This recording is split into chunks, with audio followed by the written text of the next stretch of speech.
today we're interviewing John Hundley from Hundley Farms, and we're interviewing Cooper Hopkins from Hundley Farms. They have a very large farming operation out of South Florida, South Georgia, and we're going to hear all about it today. Don't forget to hit that subscribe button, and thank you for tuning in to another amazing episode of the No Name Podcast. All right, EEG Podcast number, we don't know what number it is, 3 or 4, because we don't know when we're releasing it. But we got some special guests today. We have Mr. John Hundley and Cooper Hopkins, and they own and operate Hundley Farms. That's correct. Hundley Farms. So we just got to point out too that John Hundley is in the Florida Ag Hall of Fame as of 2 years ago. That's correct. Yes. 2 years ago. So we got lots of questions for John Hundley today. We want to understand who John Hundley is, how he got started in farming, how he got to the Ag Hall of Fame, really, is where we're going to try to circle all the way back to. They don't just induct you into the Ag Hall of Fame for no reason. So we're going to get to understand that today, and we're going to get to the history of it all. And then just to give you a little, maybe y'all just want to tell a little bit about where you stand today and like to know who Cooper is and all of this. So, what are you doing today just to start out? Well, I'm here with you guys to start with. That's exactly. Then we get on to the rest of the day, a couple of meetings, planning, farm, whatever. It's always every day's an adjustment to some degree. Yes, sir. And Cooper, what are you doing these days? So I'm one of the farm managers at Hundley Farms now. I specifically handle the sweet corn and the radishes and some of the land prep and stuff. So I'm sort of bounced around all sorts of different departments, learning. I graduated from Auburn in 2017. So since then, been full-time and learning the ropes from, work. I'm fourth generation. So I worked with my grandpa, my uncle, my dad, my mom's involved with the farm too. So it's a family deal for sure. There we go. How big is y'all's farm and what do you guys farm? So we're spread out from, South Florida. We got farms in Belgrade and Loxahatchee, and then also we got a cattle ranch in Central Florida outside of Kenansville, and then also in South Georgia around the Bainbridge area. So we grow all sorts of vegetables, sugarcane, cotton, and peanuts up in Georgia, and so we're a pretty diversified deal. Got you. Very cool. So I guess my first question is for John is can you just tell us how you got into farming from the very beginning?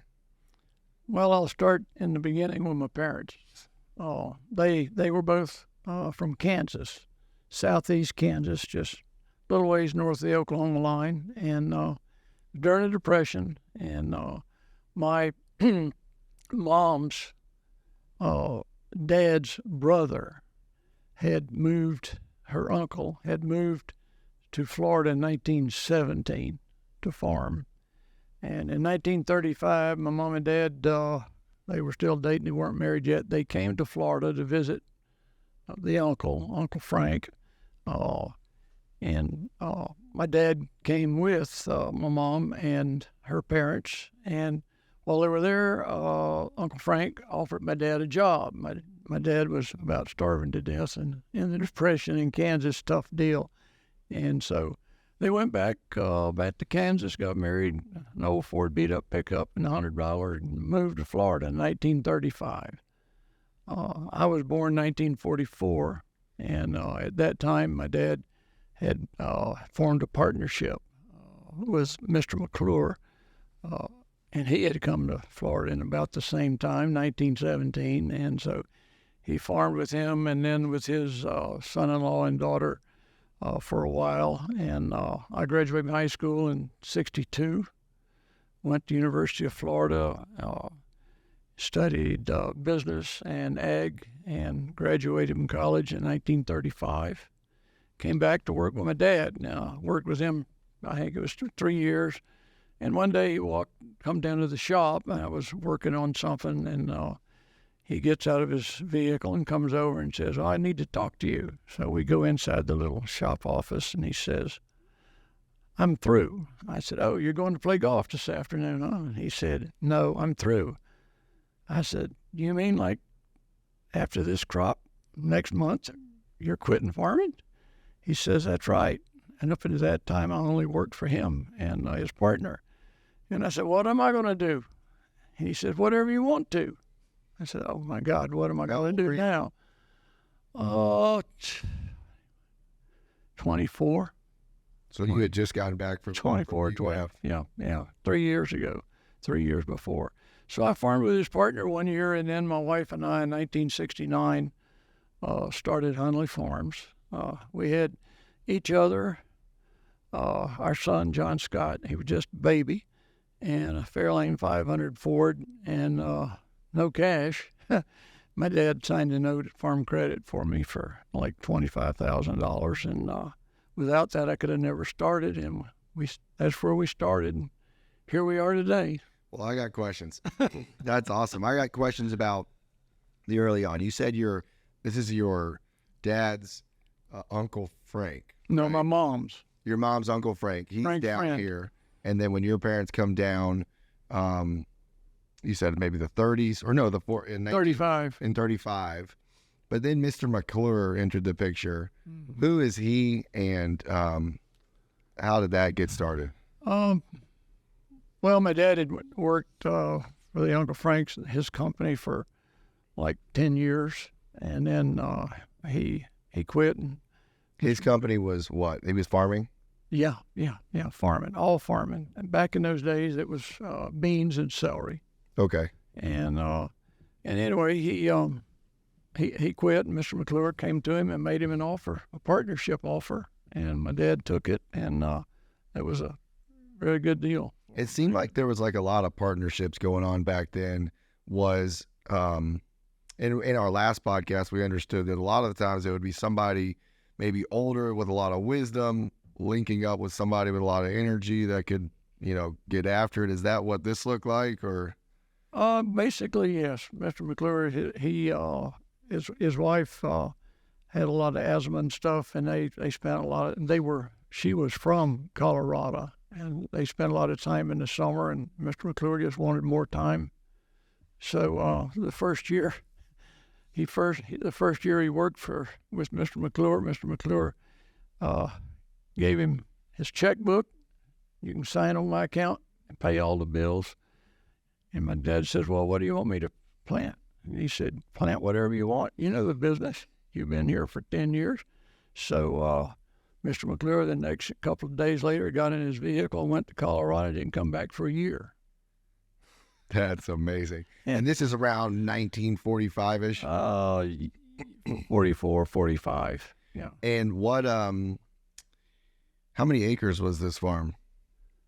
I really don't know. I would say probably 300, something like 300? 400 total. It wasn't large. Well, what did they end up planting? Oh, they planted beans, mostly. In those days, they didn't grow celery then, mostly beans. And in later years, they got into sweet corn. And then basically sweet corn took over, and it was all sweet corn. Can you talk a little bit about that time? What does planting a bean farm look like in Belgrade? Pretty primitive compared to what it is. I think we want to dive deep into this. We want to hear about it. Yeah, I mean, No AC in the cabin. No AC. no, there's no AC. I mean, you sat on a steel seat and no seat belt.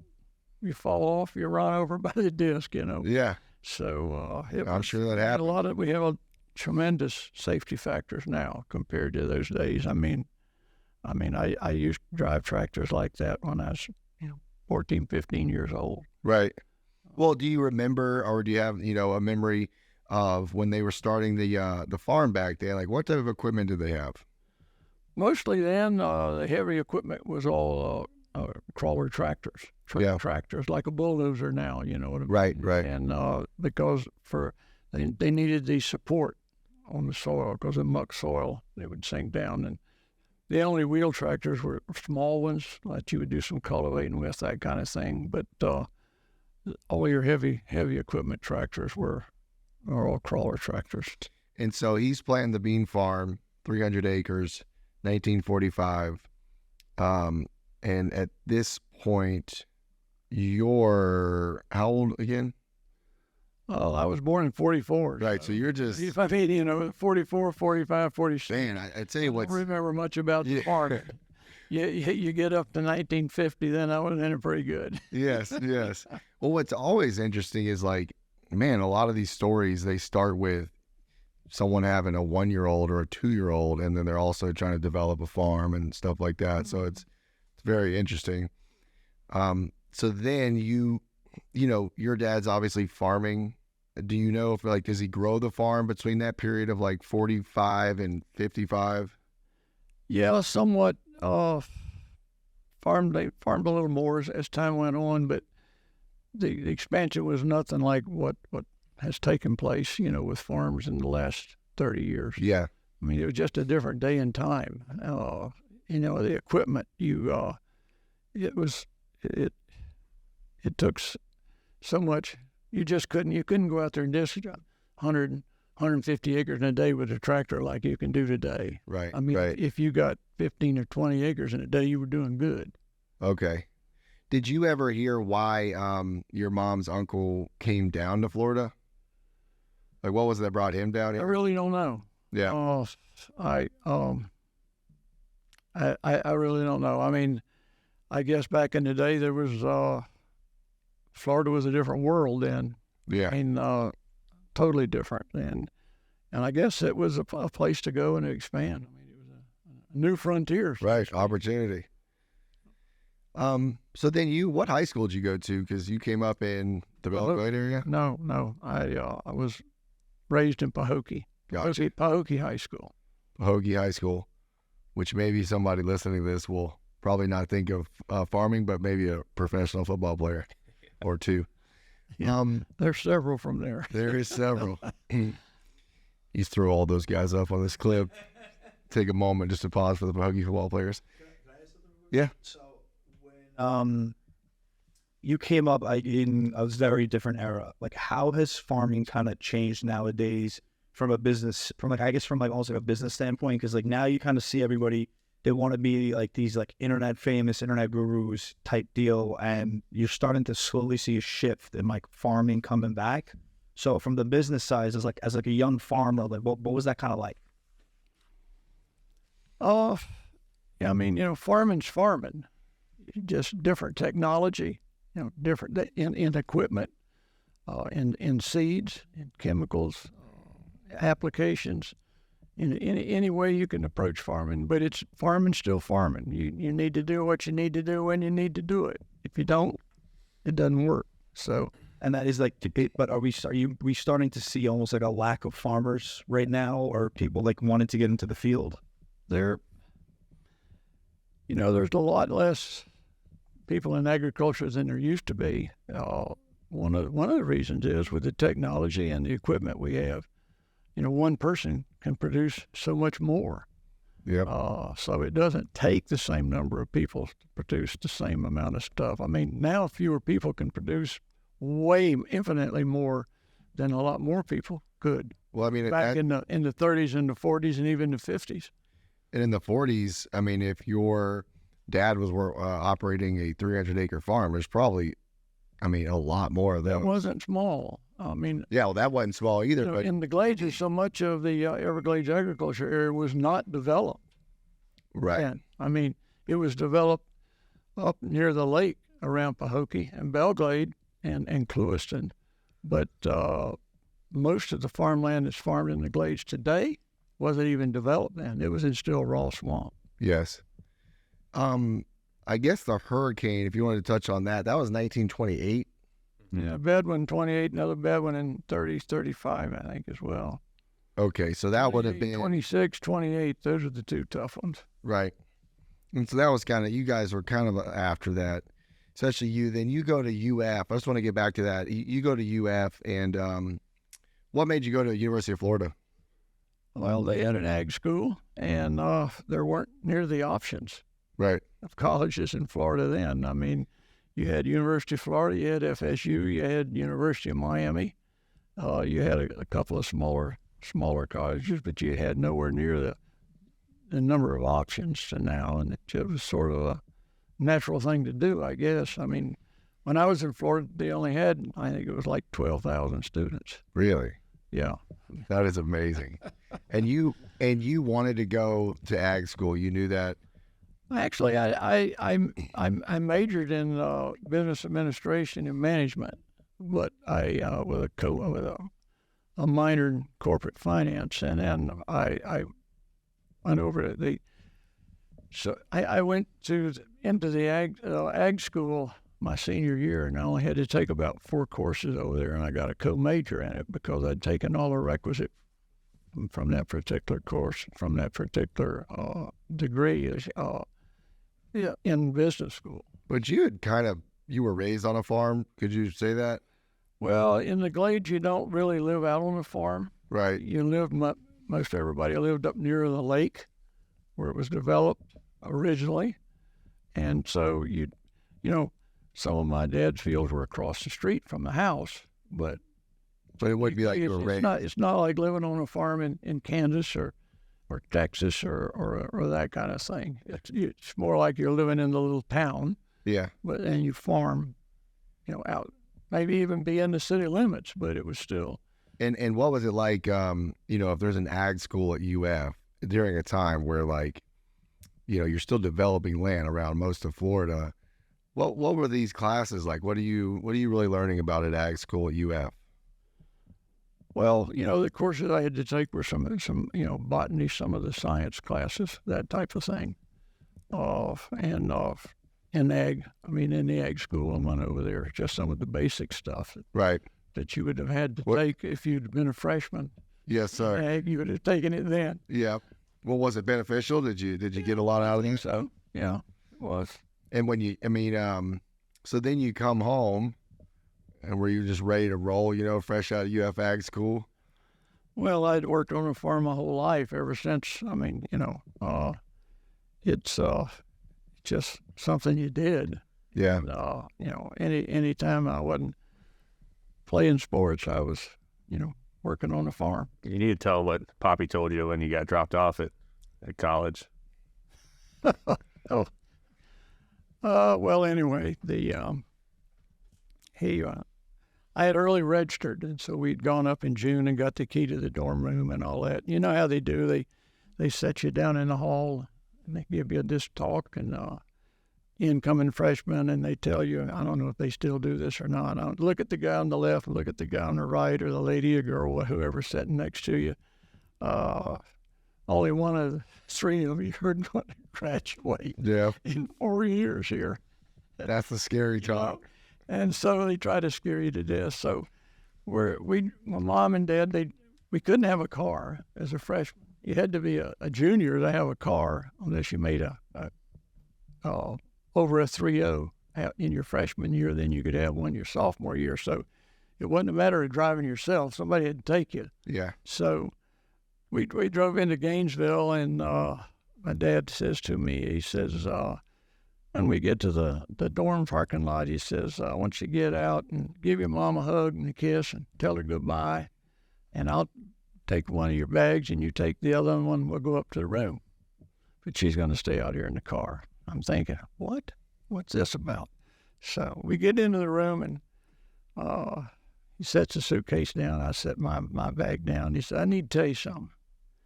He said, I'll pay for you to go to school as long as you make your grades.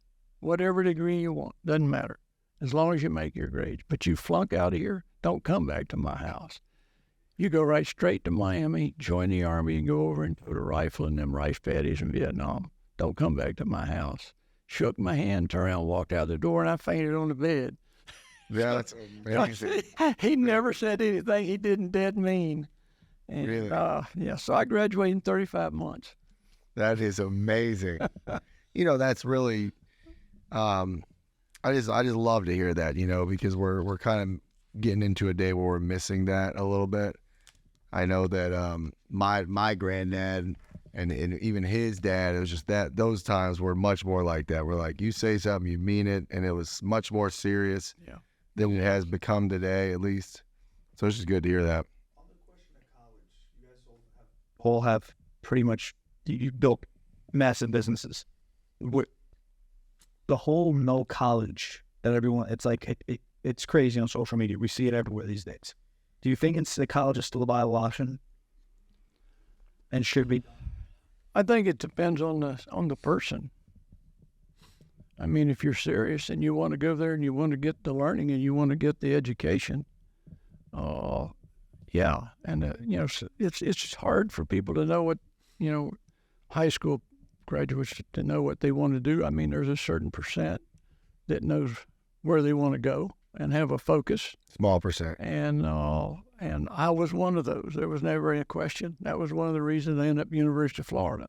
Right. Because I wanted to farm. I never considered about doing anything else. And so that's, and I think that's good. It's not for everybody, obviously. I mean, you can go there and spend 5 years and or 6 and spend your parents' money and end up with a degree that, you can't hardly find a job, but you can support yourself.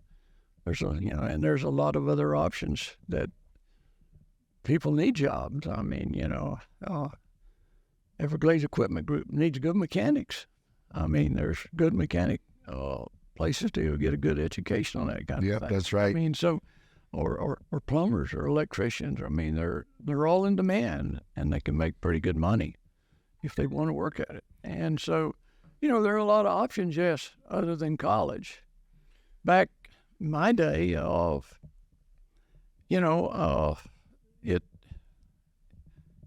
it may have been a little more meaningful. I mean, so it's not for everybody, and I don't think parents should be upset if their kids want to get some type of other education or in the trades or that kind of thing, or military, and then you grow up and you come out of there, sort of what you want to do. I mean, that's a good option. And my wife's nephew did that.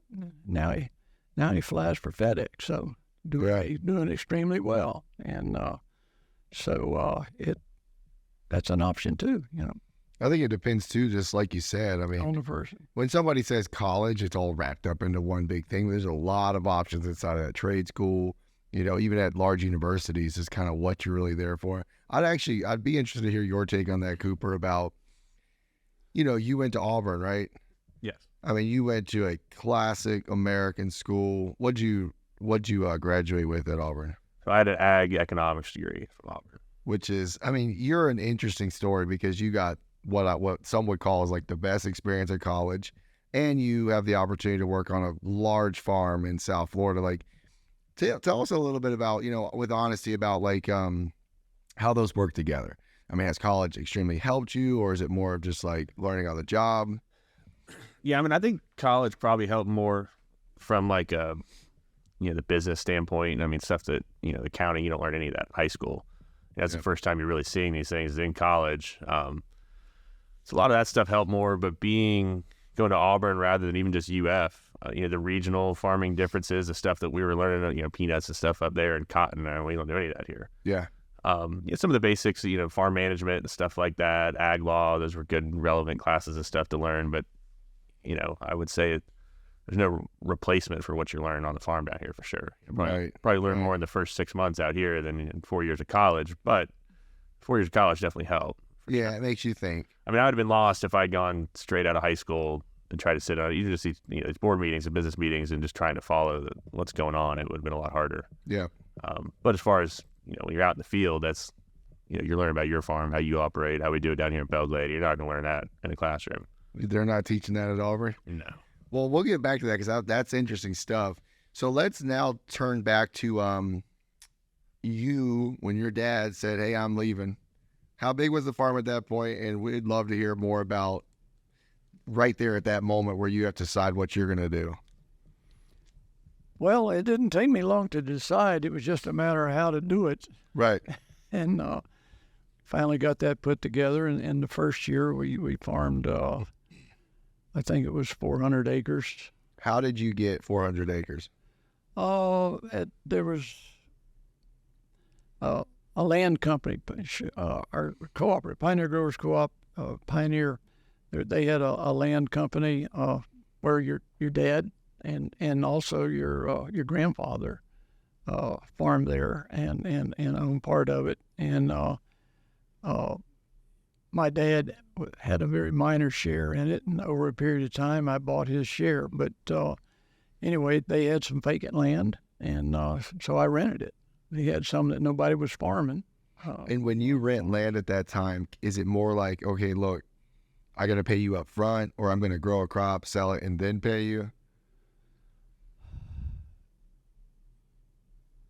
We had to pay something up front. You had to put a percentage down. I think we had to pay maybe half of it later. But farmland, really historically, and it still is, the rent's paid up front. Right. So you secure it, then you start working it. Okay. And that's got to be, I mean, you could just feel that risk is like you put money down, and then it's like, all right, now I've got to. It only gets worse before it gets better. I got to do everything right, and then make some money. So you, 400 acres, you work out the land deal, and then what? Well, we started farming. I got a third. My dad shared the equipment when they broke up that the farmer dissolved it. I got a third of that equipment, and Which was maybe a couple dozers, one dozer. One crawler tractor. One crawler. It's out at the farm now. Okay. It's there. It's sort of an Display antique, piece now, a display Yeah. piece. We don't use it. Hadn't used it and run it in 30 years. But and then I bought one other tractor on time, and then I had, I think, one or two other small gasoline wheel tractors. Not much. Just very basic stuff. And so, what's the first thing you're doing when you start farming? Well, the first thing we grew sweet corn and radishes. What made you choose that? Well, I knew I grew sweet corn because I've been growing it, and believe it or not, I did a project on a radish, developing a radish farm in college was one of my courses. There you go. So I just did it. So it did pay off. Yeah, That's really interesting. We're still growing we radish. still grow them. We're one of the few radish growers left in the southeast. Yeah, Wow. yeah. There's only three. What you did the project at UF? Yeah. And why was that? It was just a random project, or No, I got to choose whatever it was. So I chose that, and then put together, a pro forma kind of thing, a business plan for it. So can you break down what it takes to grow sweet corn in 1956 with a 400-acre farm? One land prep tractor, one tractor that you can cultivate with, a plow, and a disc harrow, and a planter. Gotcha. And then you get all that done. And a spray rig. We sprayed all our stuff on ground by ground then. Okay. Either spray or dust. Oh, that's another story. But very little ag aerial application then. Very little. What about the irrigation at that point? Well, it's in organic muck. It's the same as it is now. We use very little overhead irrigation. It's mainly subsoil by your canals. We irrigate in the canals. We drain with the canals. A lot deeper muck back then. A lot deeper muck there. Right. We need to talk more about that because, that's common around here and people understand that. I don't think people fully understand how that works around maybe the nation. But we'll go ahead and talk about that. What do you mean when you say you're using the subsoil in the canals around in Florida? How does that work with the muck here? Well, it rains. Right. Your field gets wet with the sun and evaporation. That way, that dries it out some, but it seeks down in the ground, and then you have fields. I mean, some 20-acre fields, some 40-acre fields on the muck, and then use those ditches. Our farm, our problem here is getting rid of water, not getting it. Right. And so, but bear in mind, we're farming where it was Everglades at one point in time. It's And extremely flat. And it's extremely flat. And so there's no natural runoff, so to speak. So it's all irrigation and drainage up and down through the level of the muck, and then it gets into the canals, and then you can drain your farm, or you put water back into the canals, and the oil will rise in the soil. Soil. column, and you can irrigate your crops that way. That's rather amazing. than overhead irrigation and that type of thing. And that's developed immensely, over the past 50 years? It's basically, the same concept. Same concept. Same concept. And, you dig some of the, underneath the muck is limestone. Yeah. And so you dig some of the canals are excavated, your main canals are excavated down into the limestone, and that helps you drain it too, because the water will ultimately, that limestone's not like a solid rock table. It has holes and it's porous, and so the water will go down through that. Okay. So then you got all your corn planted in the first years there. Can you talk a bit about your struggles or your successions there?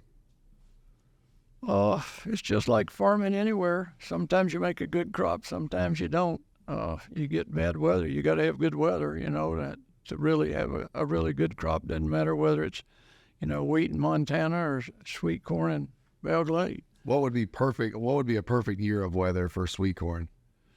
About a half-inch of rain about once every 10 days. Yeah. The entire year? No, yeah. But degrees at night and 80 during the day. that's right. That would be perfect. But it's in South Florida, we get a lot of really heavy rains. You get a 3 or 4 inch rain. It's tough. Yeah. Tough. Well, then in that case, like you're saying, you're trying to get water off the field. That's right. That's right. We struggle more draining and controlling, flood enough rain to actually damage your crop. That's a bigger problem than getting the water to What it. type of damage occurs if it's oversaturated? Well, it can kill it. Just kills it. And how does that or- happen in bunches, or you'll just start to see the whole crop start to fade away? It leaches out your fertilizer. It stays too wet. The plant turns yellow. It just doesn't grow. And maybe it grows on out, produces an ear of corn, but it's unfortunately not one that you can sell. Right. And that's something too that, like we farm in Loxahatchee also, which is a sandier soil and it drains a lot better. It can flood in Loxahatchee and we can be back in the field in 3 days, or even harvesting, we can be back in that day. Whereas on the muck, sometimes it'll flood here and it could be 2 weeks before you think about getting out there. Wow. It just stays wet and it's sloppy and equipment getting stuck and everything. It's a different deal. And now, do you do a lot more aerial fertilizing or Not fertilizing, aerial application. chemical application? Yeah. Because then, you don't have to be on the fields with a sprayer, or how does that work? During wet weather, it's almost, even if you're trying to spray by ground, it's almost imperative, because if you get in the field, you just ruin the field and mess Right. the crop up. Your equipment sinks.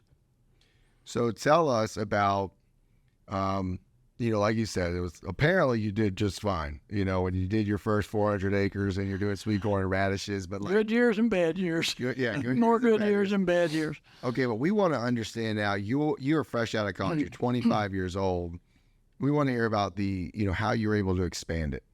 So you had 400, then just kind of walk us through what that looked like. Well, a lot of hard work and some luck, good fortune, good employees. I guess good planning would be good, but sometimes the best laid plans don't work.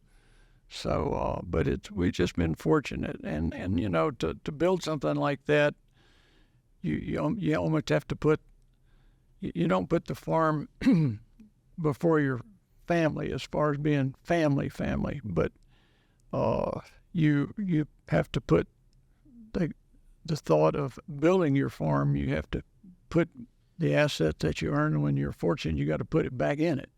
You can't just you have a really good year, you just can't take and go blow all that on foolishness. You know what I mean? You've got to be dedicated to put that, and that it takes a lot of your profits over the year to really build a solid, stable farm and to grow it. And I like to. And it's a certain amount of sacrifice sometimes your personal pleasures for your business.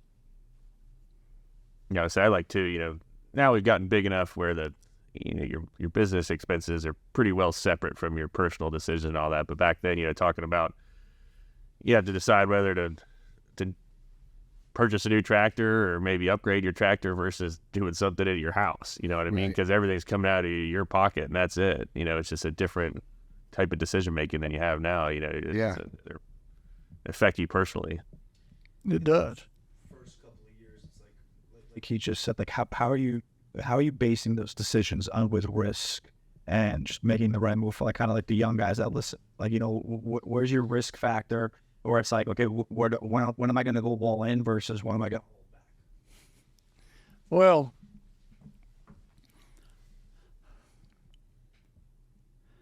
I guess with me, maybe it's a little stupid, but the thought of failing never occurred. That's it. You're just going to work hard enough and make it work. Yeah. I feel like that was the spirit, though. I mean, with farming, at least, is you could see the opportunity.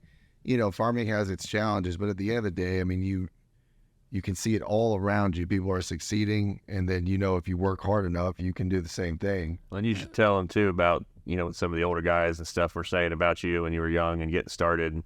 I think that people weren't expecting him to do as well as he did at the time. Well, I after my wife and I had farmed. By the way, having a good woman that supports you and understands that, she can't have that fancy dress. You got to have some diesel in the tractor, and so is a critical part of it, because if you don't have it, it's not going to work out well. So.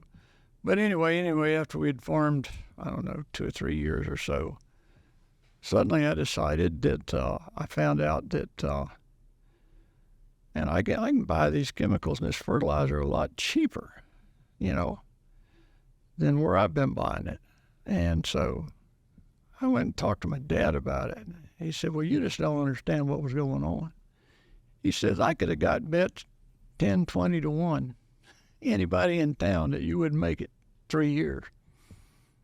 And basically that chemical and fertilizer company was going to charge you, figuring they might never ever get some of it paid. So they were going to get some of it up front when you did pay. Well, it didn't work out well for them, because I never bought another dollar's worth from them after that, once I found out that's what was going on. So, it's, I guess I was the bet in town. Did you win a football game? It was whether you were going to live or die, Yeah. Did you feel any of that pressure? I mean, coming out of college with the dudes who were already doing it? No, I was always a young guy on the street. I mean, you go into meetings and all. I'm 4 years younger than him, and everybody else is old enough to be my grandfather, and sometimes it was a challenge in some of the meetings. You know what I mean? I got told one time that the group wanted to do something in a corn exchange kind of setting, and I said I can't do that, because if I do that, then I'll lose part of my crop, because I can't make up the harvest like you can. And so one of the guys simply told me, well, we're not worried about you. If you fail, we'll just somebody else come along. And it's sort of hard to sit there and listen to all that. But yeah, I caught some of that kind of stuff. Wow. Yeah. I got to tell you, that just got me fired up. I'm ready to go back to that meeting. So you go, were you going to say something? But I don't mean to criticize. Most people were helpful. Yeah. Very helpful. Because right now's the time, just in case anyone out there is listening. Yeah. That's our book. And how big have you built the business to now? Yeah. Yeah, well, that's a great question. Like, really, how big is the business now? I mean, so we can understand. I give you a little bit more than what Cooper said. We farm all somewhere in by farm. you have to realize that we can plant a fall crop and a spring crop, and some of the crops we can grow all winter. So a lot of times our land, or the land we rent, or the land we have partnerships with other landowners, we'll get 2 crops a year on some of our land. So it's what we plant is in the neighborhood of 16,000 acres. Wow. In Florida. Yeah. And then we have a partner in Georgia, and we grow sweet corn, cotton, and peanuts up there, and we'll plant about 3,000 acres of crops up there per year. And back in the day, you said it took, you said maybe a total of 4 or 5 different pieces of equipment. What does it take today? Can you spit that number out quickly? Well, actually, we'll get there, because I actually do want to get there, but I want to understand just a few of the hardships from, you're 25 years old. When do you make it to your first, let's say, 2,000 acres? How did you get to 2,000 acres of planting? Probably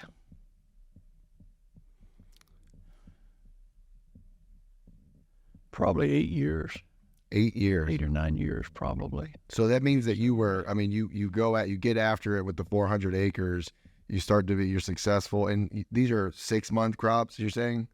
No, most of them 90 to 100 days. Now, sugarcane's not. In the early years, we did not grow any sugarcane. It was probably, we'd been in business maybe 10 years before we started growing some sugarcane.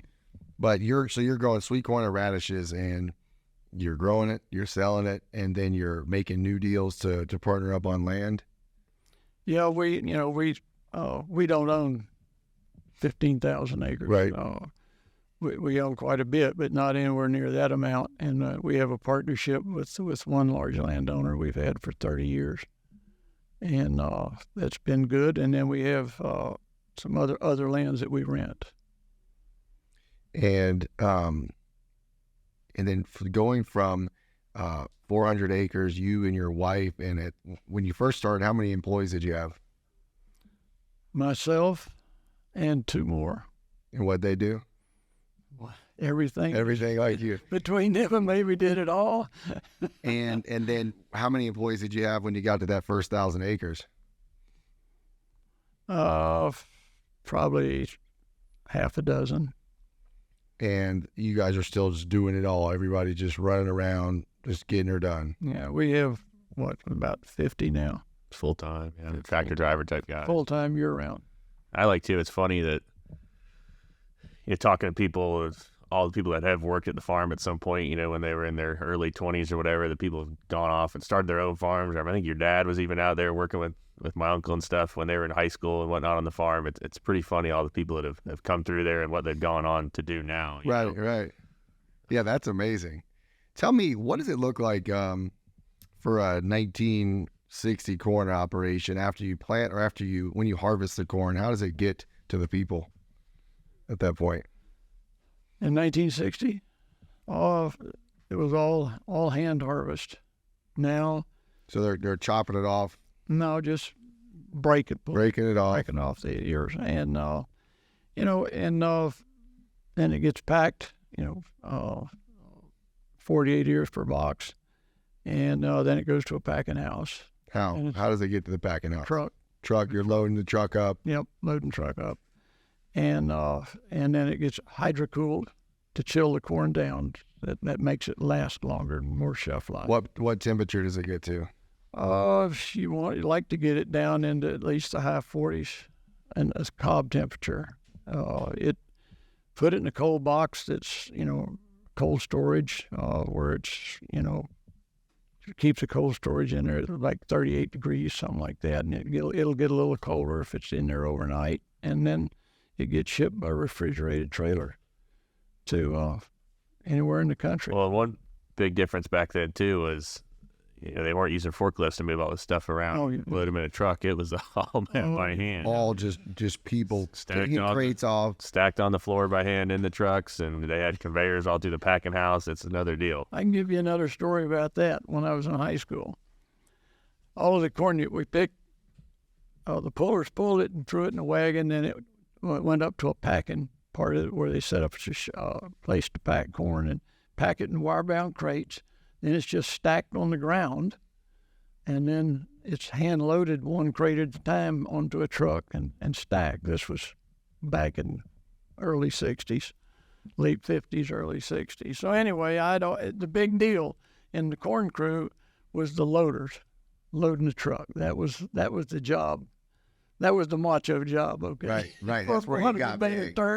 So anyway, I always after my dad, on Saturdays we have a basketball game or whatever, and Saturday I'd go work. So I was always pushing him. I want to load corn. So one day he said, Friday morning, he said, "You got a basketball game?" "Not yet." I said, "It's out of town." "Okay." He said, "Well, you want to load corn tomorrow?" "Oh, yeah. So Saturday morning, he wakes me up, or I actually wake up early anyway, and we go out there and start loading corn, me and another guy that I'd known ever since I was a little kid. He about half raised me. And so we're loading corn, and about lunchtime comes, and these crates are like anywhere 40 pounds plus or minus. And so you grab them, you throw them up on a truck, and then when you load one truck, throwing it up, the next truck, you stack it, and the guy that stacked you swap off. One stacks, one throws up. So anyway, it coming after lunch, and I was getting tired. And so a bunch of the kids around, the boys that I'd known, and from all of the workers in the field, and so they come over. My dad was sitting in his vehicle, sitting down there watching all this, and I'm getting tired. I'm grab a crate and pick it up, walk it over, and set it on the truck instead of throw it, And so I'm getting exhausted. So they come over and start helping me. My dad jumps out of his vehicle and runs over and said, "No, you guys get away from him. He's wanted to do this for months and months. Let him do it. He's got it. He's caught it. Let him do it." So he will let him help me. That is he will awesome. kill me. Hey, that's it right there. I even remember growing up and hearing stories about that. Kind of like the macho man thing was loading corn. Well, did you have a good basketball And celery, I don't even know what was in Stewart. I don't know if won or lost, but I don't remember that. I remember the corn loading. That's funny. So, tell us a little bit how you're at 1,000 acres. Obviously, you're doing well. This is the 1960s. This is 8 years. So no, this would be in the mid-70s. Mid-70s. Tell us a little bit about the times. I mean, how many farmers were there? Can you just talk about that time period in Belglade and kind of what you were thinking? Like everywhere else in the country, there were a lot more farmers, but they were, smaller acreage. Now there's more big farms and less farmers, but and it's the same all over the country. It's not any different than where we are. Yeah, and it's just over time through that land company. After a period of time and a lot of good fortune, my dad, myself, and your dad acquired all the stock in that land company, and so we ended up just dividing up the farm, Pioneer 1 and Pioneer 2, and and then, over a period of time, you buy a piece of land here, you buy one there. It was not just all of a sudden you go out and buy 4,000 acres of ground. right. You just sort of add it over time, and then relationships with other landowners with the joint ventures and that kind of thing, and just over a period of time, you build it. Did your kids get into the business? Yep. Our son is actually Cooper's boss, so, and he's also one of your dad's best friends. Yes, he played is. high school football and still are to this day. So, no, John Scott, he's in the business, and my daughter Krista, she worked Cooper's mom. She worked in the business and still does. It does some of the accounting kind of work, and so the whole family's has been involved in it. Yeah, when they were you know, when they were coming up, like, so let's say when John Scott was like 15 or that age, how much was going on? You guys were probably planting around. No, we were planting more, not anything like today, but, you know, let's put it this way: they were raised on the farm just like me. I used to take on Sundays. I'd take John Scott when he was still in diapers in the pickup truck with me to the field to check on stuff, and I changed his diaper on the seat of the pickup truck. That's right. Out in the dirt in the farm. You know what I mean? Well, you didn't have to put a seatbelt on him. There's no other cars coming. Nobody had seatbelts. Yeah. You just throw them in there and roll out. That's right. So you can't do that anymore. I mean, I got to put my kid in the They car. put me in jail now for child abuse. Fully strapped to there. Travis, is it possible to start farming today? It is. It's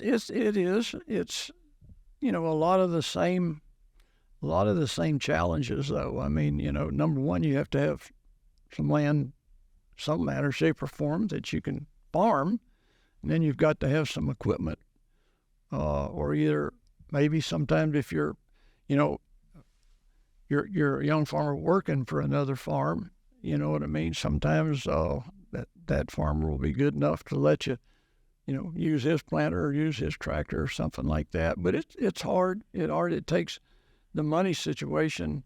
It's all relative, though. I mean, you know, everything's so much more expensive, so you have to have even more financial resources or access to it to start. But it was still the same fight, you know, in the 1960s. Yeah. It was just less money, but it was still the same fight. It was, I mean, not fight, but the same difficulty. It would be really hard to come in without any background or any connections. You know, if you were to move from somewhere else in the country and think you could just come in here and start farming without knowing anything, I don't know if you could do it. Yeah. It'd be tough. I mean, even you have a background, and if you tried to just start alone, you know, from scratch, it'd be pretty dang tough.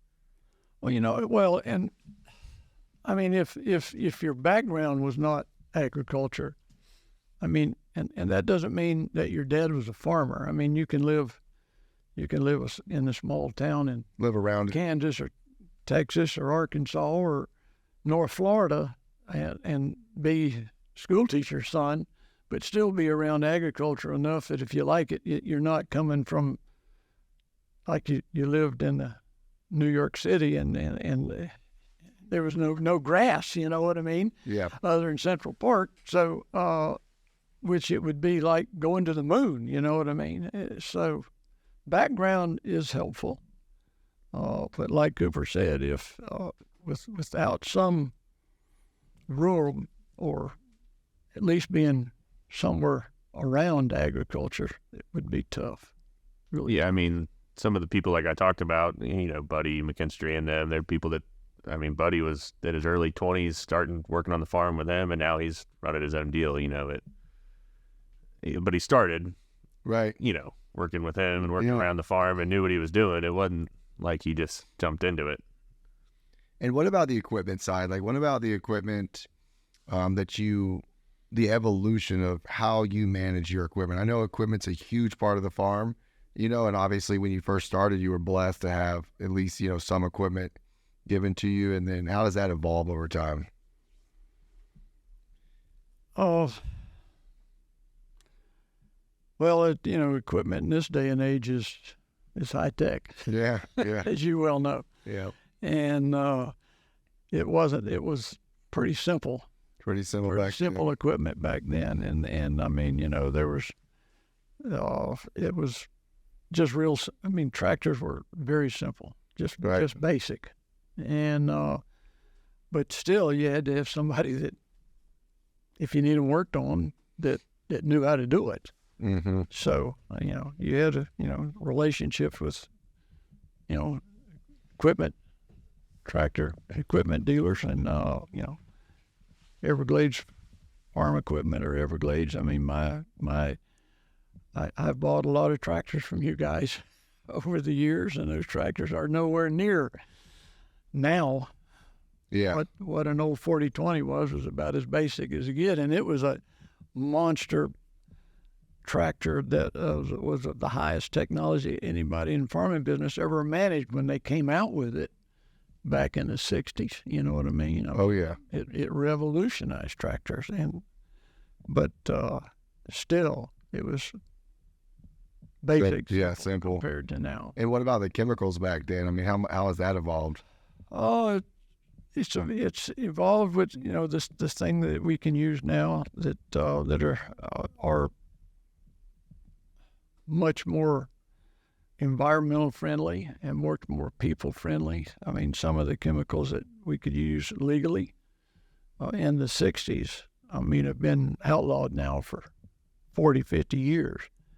And it's a lot safer than it was. There was some rough stuff Right. back in those days. If it's too much, please let me know. But with the whole pesticides, what do people not know? Because we see everything online. Like, what do people get wrong about it, and what do people, I guess, get right about it? Where it's like should we be spraying versus organic? Where's the miscommunication? Because I feel like that's a subject that's not super transparent. Well, the whole organic thing is misunderstood a lot. Okay, I'm not saying organic's bad, but that plant, whether it's getting its nitrogen, for example, or its nutrients, whether that plant's getting them from an organic or an inorganic source, the plant takes that potash, nitrogen, phosphate, whatever it is, and converts it into plant material and makes what you're going to eat. The plant really, I don't think, really cares, and the end result to me is not any different. And chemically, I don't think it's any different. Now, the argument could be, well, if no harsh chemical that could harm a person was ever put on the thing, there won't be any residuals, so you don't have to worry about that. Well, and it's probably the biggest difference. However, we're regulated to such a matter and tested that with food safety standards that we can't afford to have something. It gets tested, and it can't. And a lot of the stuff that's imported doesn't go through that testing. So I think that whether it's organic or inorganic, in the United States, I think it's the safest food anywhere in the world, other the U.S. and Europe. The EU and all have got really tough standards too, so I think those are safe as well. But what comes out of Mexico or South America and all this, that, and the other, you don't know what's been on it. Because you're saying it can get ugly. Well, they can't check it all. You get 1,000 trucks coming across the border every day down there in place in Texas. Our government, USDA, there's no way in the world they can test 10% of those trucks, much less all of them. And so it's the stuff grown in the United States is definitely safe, whether it's organic or inorganic. Is there a way to tell at the grocery store?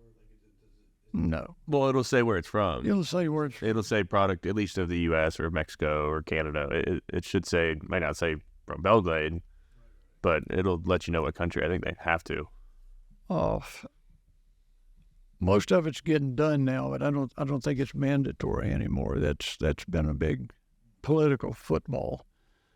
That has been, and then now a lot of the Mexican stuff is produced by U.S. growers that are now got deals in Mexico, and some growers down there are very, very, very good about basically following those same food safety.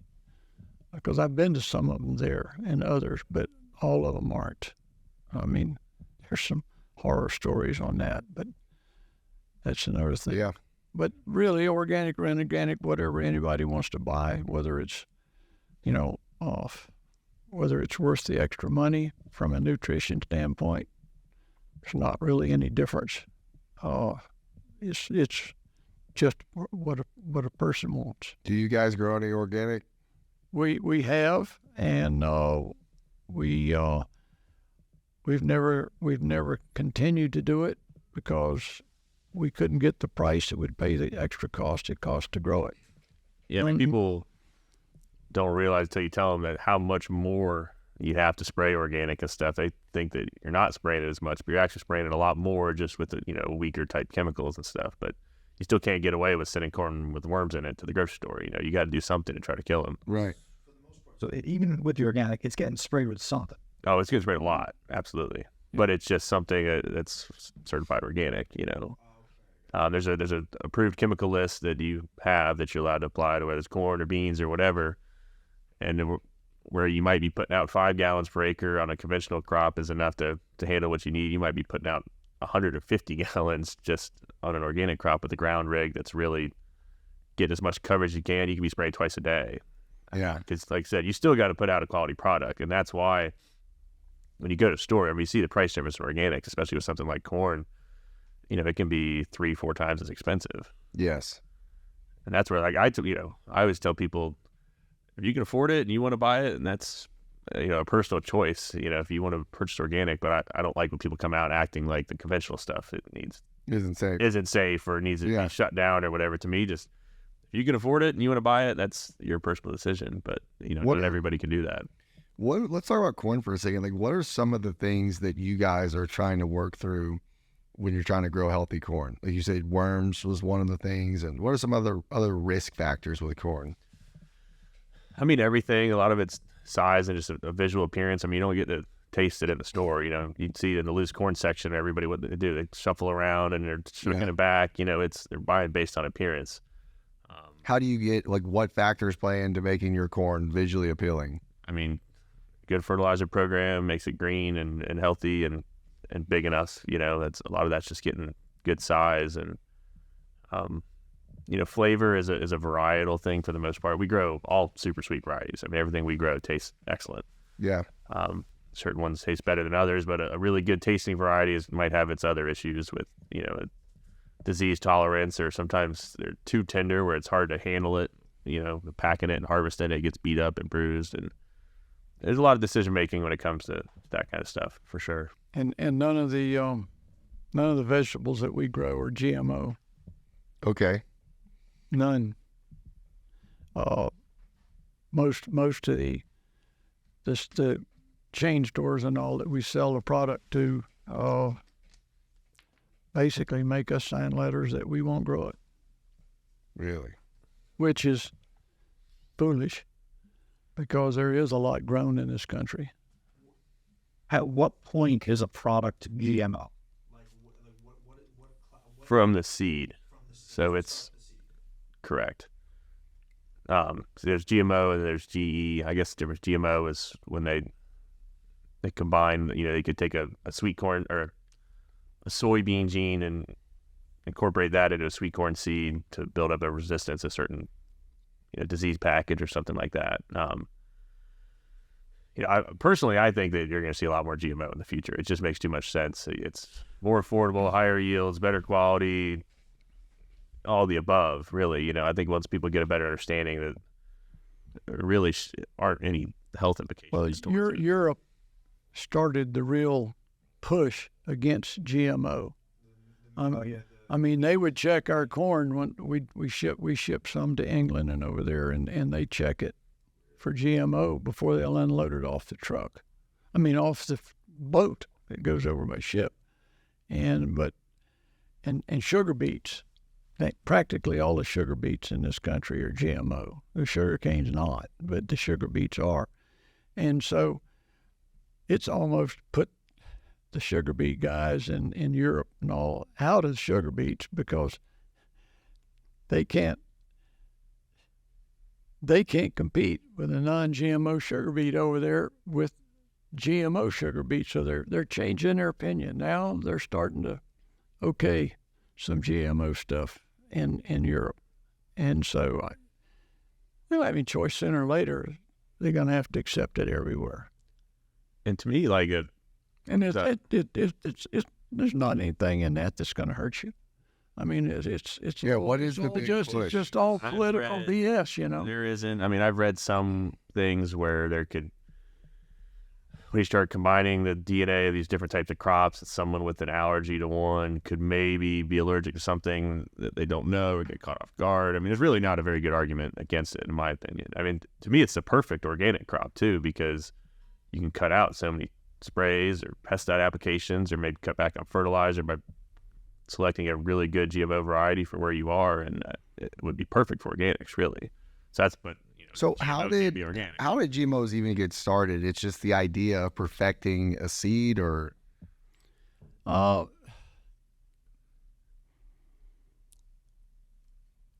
It's like taking cotton was BT cotton was one of the early cotton ones. was in there one. Sweet field corn was one of the was one of the early ones,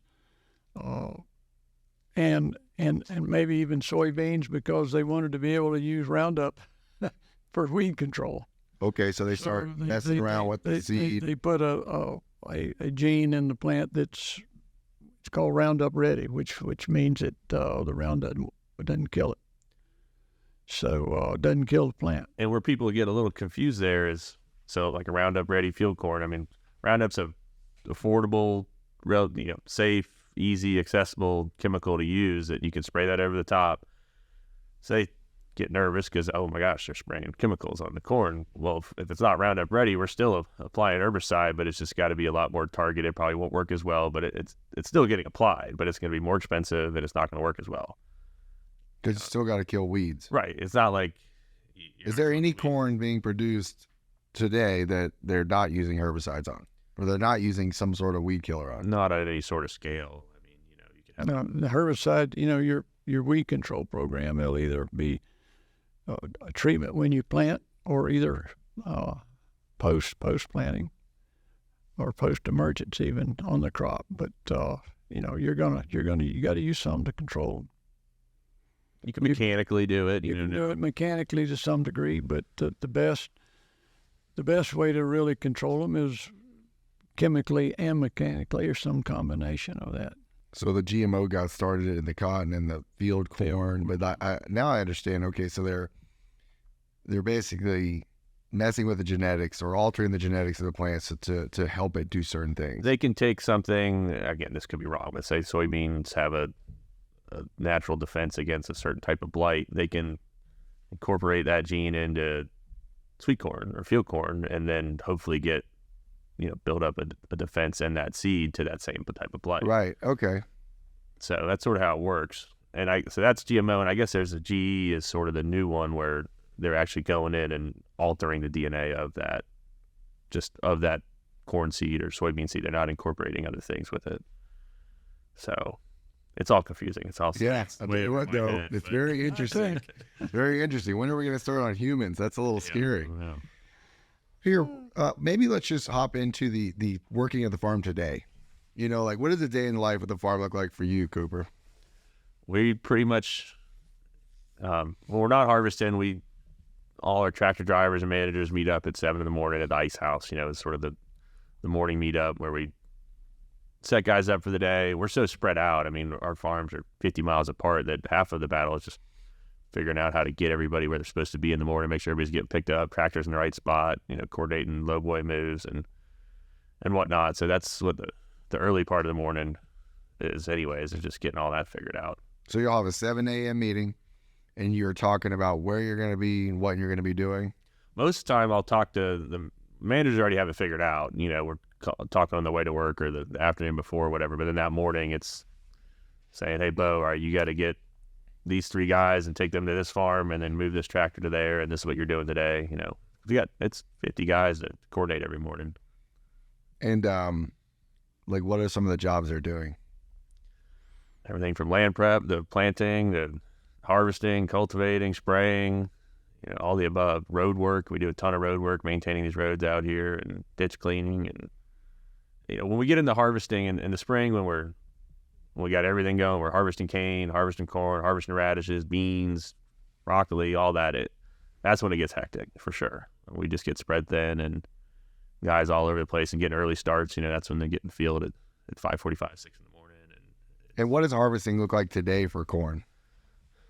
So we still hand pull a lot. I mean, that's still the ideal product that you would be selling would be hand pulled corn. But like at Hundley Farms, I don't know how long ago was it when y'all started with the machines? 10 years or so. No, I had one of the early primitive sweet corn harvesters. Oh gosh, late 70s. So machinery, and all of these new ones like we have now are actually with electronics and hydraulics upgrade over those machines. They copied the system that harvester pulls the ear off the stalk. When I sold one of those machines, the farmer I sold it to ended up selling it to who is it builds those harvesters now? The Pixall. Sold it, and Pixall copied the head harvesting mechanism. Gotcha. The new ones. And so for us, I mean, it was at one point we had 6 of the harvesters. We had one burned down this year and sold one, but it's kind of our niche that we've got at Hundley Farms is harvesting mechanically. It's helped us a lot of times when it is too wet to bring these mule trains and these hand crews out there with trucks and stuff when they can't go in the field. These harvesters can pretty much go. I mean, it's got to be really wet and really sloppy for us to not be able to harvest anything. I mean, it's going to be slow. We'll be slowed down, but typically we were getting corn out of the field. And it's something that it's saved us. About once a year, you have that really crappy week in April or May when it floods, and they definitely save us.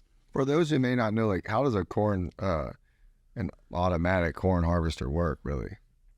So the difference between, because we're doing sweet corn. Yeah. So all we want to take is the ear. So it's not like a field corn combine is taking the whole stalk or a silage or right. grain corn harvester or something. It's totally different. So basically what it's doing is it's cutting the stalk off at the base, and it rolls it through a roller that sort of pops the ear off on a conveyor belt. And it can pick a lot of corn. Well, ours are 4-row harvesters. I know out like in the Midwest and stuff, they have the bigger ones. Even sweet corn harvesters, 6 and 8-row. But with our field conditions, it don't work for down here. That's something that big. Right.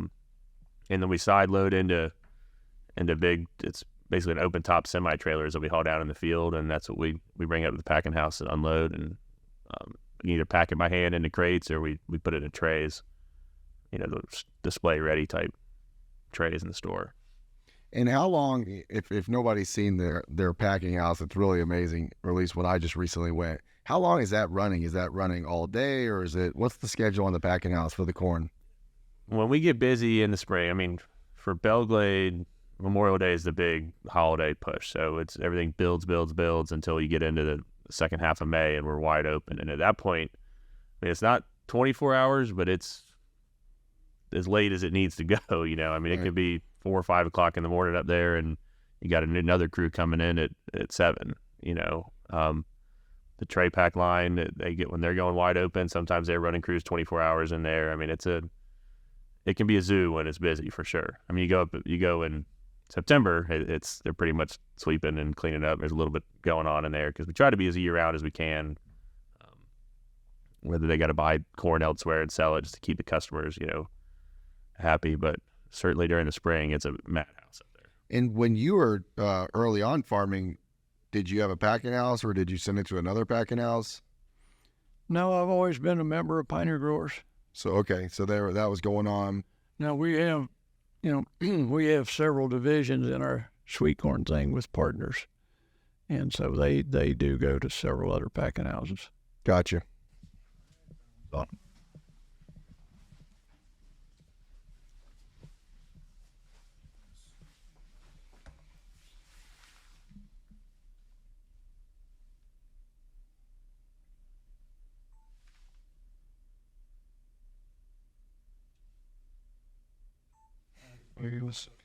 John was like, does it all work? So what do you guys grow today? Like, what is all the different stuff you grow? Today,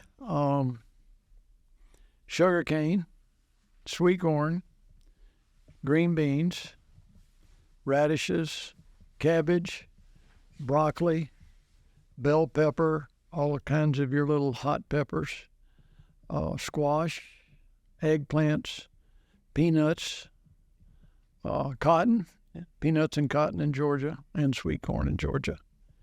And that's about the list today. I You do some guess. cattle as well. Oh, we had a few. We got a little small cattle ranch, but we've been in that business for 50 years. I mean, guys, we got a lot to talk about here. Y'all thought we were close to done, but I mean, I got a lot of questions. Really quick, Joe, in the cotton side, can you tell us about how a cotton start to finish works? You know, how you plant it or whatever happens there. I mean, I'm actually very foreign to that. You know, it's like any crop, you have to plant it and grow it. You don't want your cotton to get too tall, so you fertilize it to grow it, and then you put a plant regulator on it to keep it from getting too tall and all that kind of stuff. And it's a very long crop. And we've got cotton that we planted, in mid-June that we should be harvesting about now in Georgia. So, I mean, you're looking at a good, strong 4 months. And let's talk a little bit about, you know, you brought up Kroger. Sorry, give me 2 seconds. I want to swap out one more envelope. This one's good. This guy's got cameras for days. The backup, so we're always good. I want to talk a little bit about the supplier relationships, or not the supplier, what would y'all call them, your vendors or your customer, I guess. They're our customers. Yeah, your right? customer. Yeah. So who are y'all's customers? I'll start with that. And then I want to bring up Alice's strawberries Yeah. from back in the day.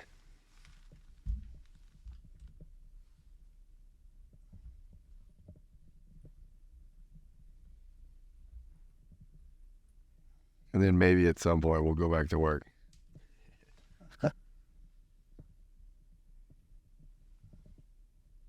Second. I think Abby Joe's having a baby right now in her house. She, Let me check this text. his sister. Mm-hmm.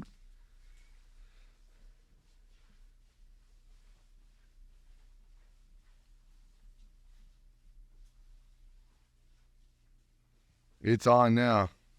You guys are all set. Wow. So that's a lot of stuff, and where we talked about cotton, and I want to hear about y'all's. Who's the farm's customers? You know, when you guys, maybe a lot of people don't understand this, but who would y'all consider your customer? I mean, we're in all the major retailers, you know, your Walmarts, Publixes, Kroger's, Costco's, Sam's, anything like that.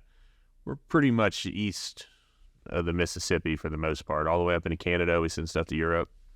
But, you know, Eastern Seaboard for sure. And you mentioned something earlier. You mentioned that the amount of selection in our current food produce section is smaller than it used to be. Yeah, and I was surprised to learn that, but like I said, it's like these stores are trying to streamline what they do. Even, you know, back you see all the old produce labels and stuff coming out of Belgrade, or everybody had their unique labels, and people might purchase based on that. They might fall in love with a produce supplier out of a certain town. But now, you know, if you go buy green beans at Publix, it's pretty much in a Publix green beans bag. You know, you don't know what variety it is, who the producer is, anything like that, but they're just green beans. And that's something that's changed. I think it's changed even since, you know, I've been around. And you go to the store, you see it. It's definitely different.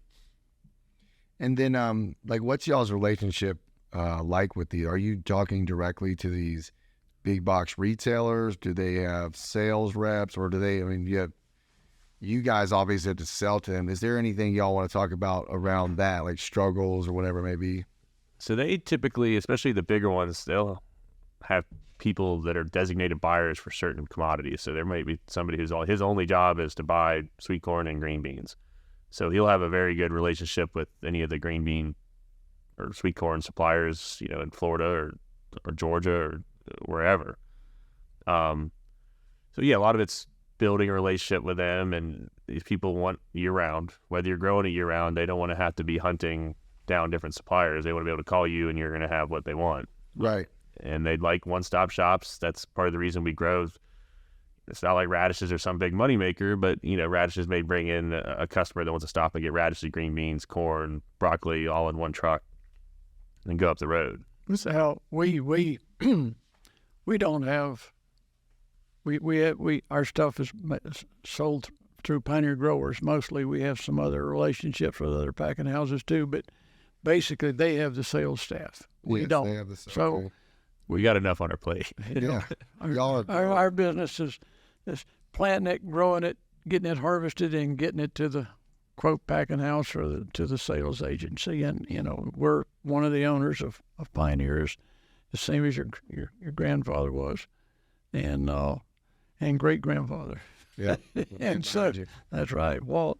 So we have that organization, and we have about 10 different growers now in Pioneer. And that's members. I mean, they source Some of those corn members- from all over the place. North Florida, Georgia, Indiana, New York. Indiana, all over the place. So that packing house is a 12 months out of the year thing that we tray pack corn. We buy it from all over the country, New York, How do you manage? Indiana.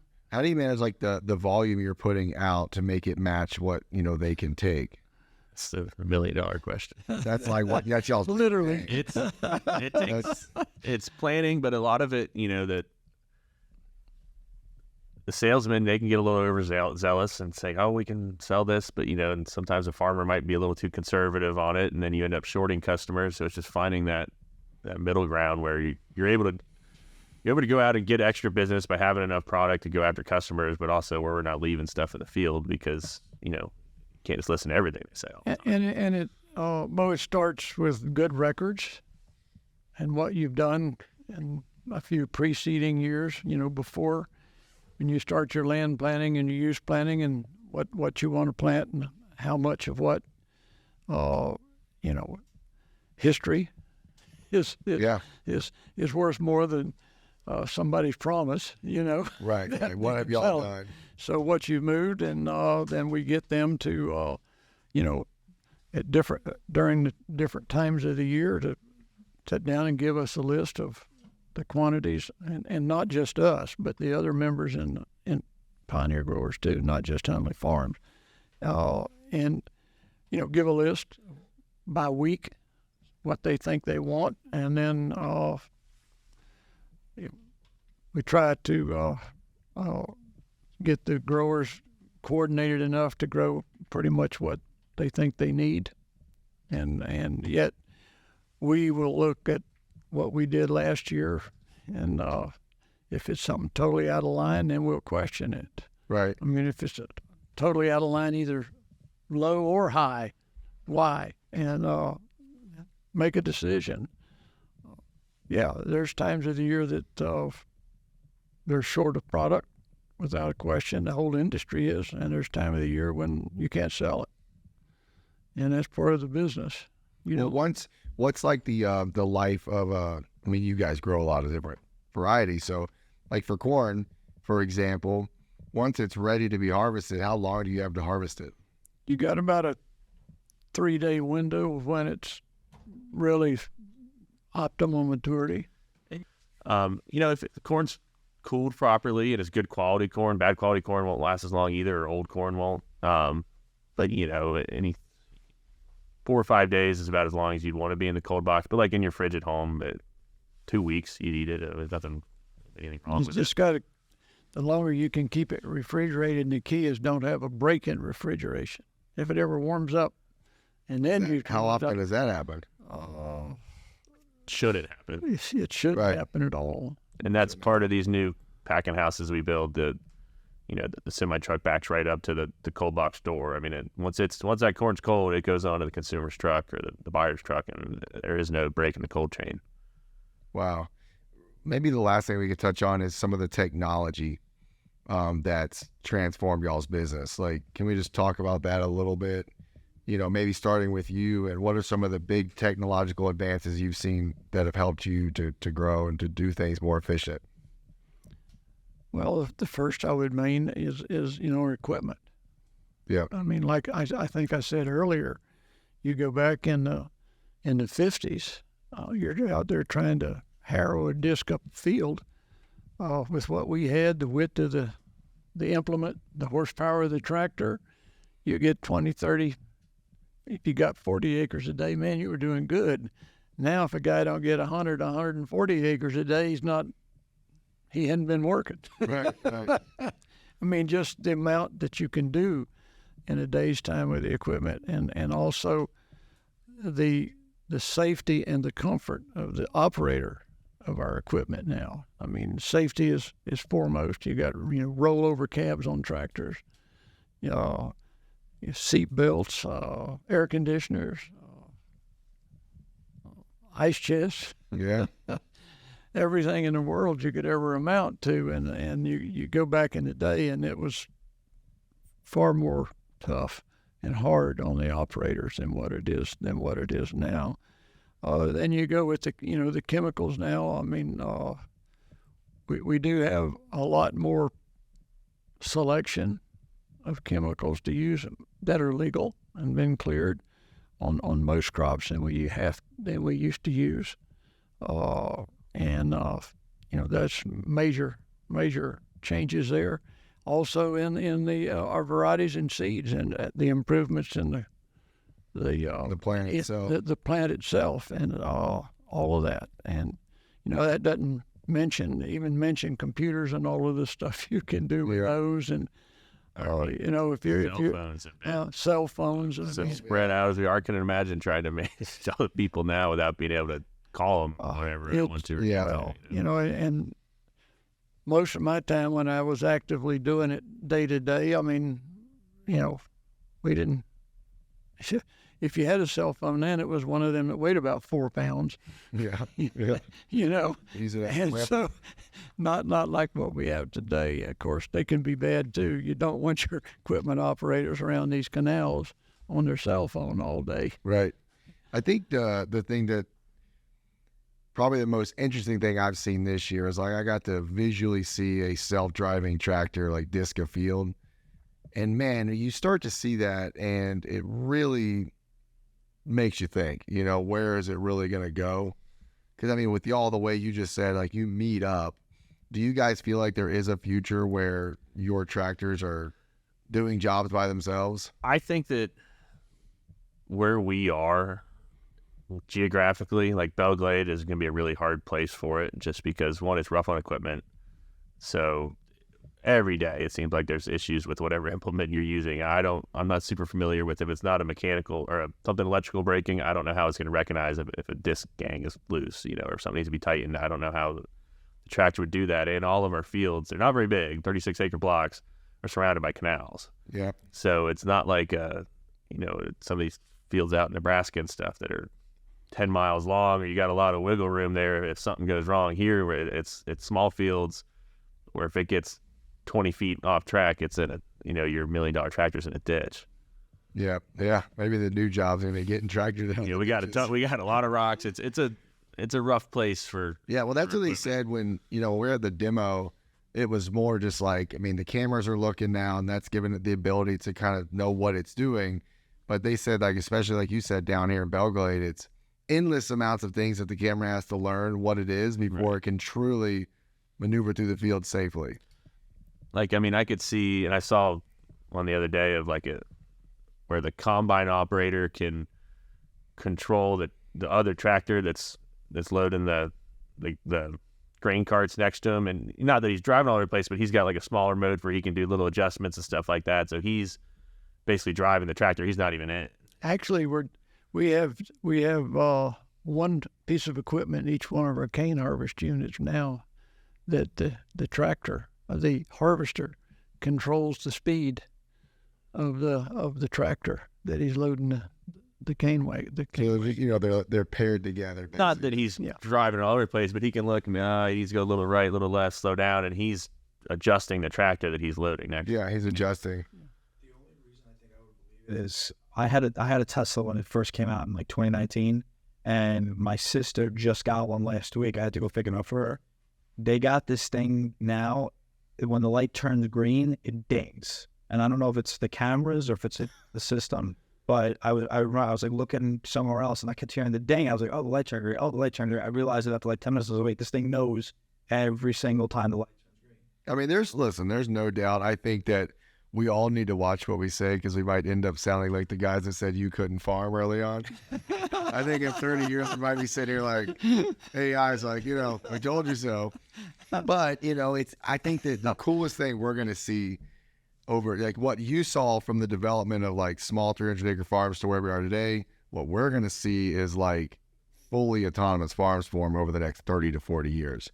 And man, it's going to get very interesting. I mean, it'd be crazy to be able to think too that you could have a few guys out at night just sort of keeping an eye on things and tractors running all night long and just making sure there's gas in them. And yeah, it's wild because the craziest part right now is the technology's there, the equipment's there.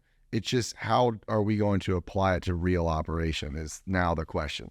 Like you're saying, I mean, we have so many safety things to think about that takes years. People don't realize, they're like, why is it not happening yet? It's just like, because when you apply it to reality, it gets very sticky. And you got to run the numbers on everything. I mean, there's like, even the GPS on the tractors, it might make sense to put them on all of them. We don't have it on all of them yet. It's things that you got to look at and really run the numbers and see. Do you guys think it'll be something as like it'll be an attachment, or it's gonna be all new equipment? You got everyone. If you guys want to go down that route, it's gonna have to be a whole new setup. I'm sure Everglades will make us buy all new stuff. Yeah. Well, I think they're already seeing it like in the 8 series tractors right now. They're making a fully autonomous version of one. So I mean, I think just manufacturers like Deere and all the rest of them. I mean, the steering function and everything's already in them. Yep. It's just putting, I guess, the brain in that's gonna. Exactly. They're not. They're wrapping it up into development of new tractors. So it'll get interesting. I mean, like you said, I guess you mentioned the sugarcane harvester and its ability. Is there any other things that going on in modern farming that maybe the people don't fully realize is happening? Besides Cooper, I mean, a lot of these new, with the cost of labor going up, I mean, obviously they're always trying to figure out new harvesters and stuff, but now it's these mechanical weeders and laser weeders and stuff like that you see these lettuce growers. I mean, there'll be an army of people out there that are hoeing weeds, and now that, they're trying to figure out how to minimize that. And these tractors that drive through the field with these laser weeders behind them, it's crazy. It's expensive, but having 600 people out in a field every morning is expensive too. Yeah. Your soil type is a big impact on that. Most of that type of equipment is pretty heavy. And I think when they put that on the muck, and of course they've tried some of that stuff, TKM's tried some of that stuff here, and I don't know how it's worked out because it's totally different having that piece of equipment on this organic muck soil than it is on the kind of in the valley in California. Yeah, you'll see it in California. Whatever the new stuff is, you'll see it there before you see it here. Then they track all the way across the United States, the good old Everglades. And they think they're just going to put it in there. Yeah. No, it's, like I said, this is a harsh place for equipment. Yeah. For sure. Well, good, man. Is there anything else y'all want to talk about? We've talked about everything today. No. Yeah, that was good. That was easy. Yeah, that's easy, right? We got to figure out how John Hundley started in Belglade, and they said he couldn't do it, and he made it all the way to Ag Hall of Fame. It's a pretty interesting story. Yeah, for sure. Long trip. I think there's a lot of bruises. There we go. I think there was one question we always ask people, and we'll continue to do it. Is just like, is there anything that you would, if you could do it differently, would there be anything you'd do differently? Well, not major things. Everybody's made mistakes. You'd wish you hadn't have done that, but we've been fortunate.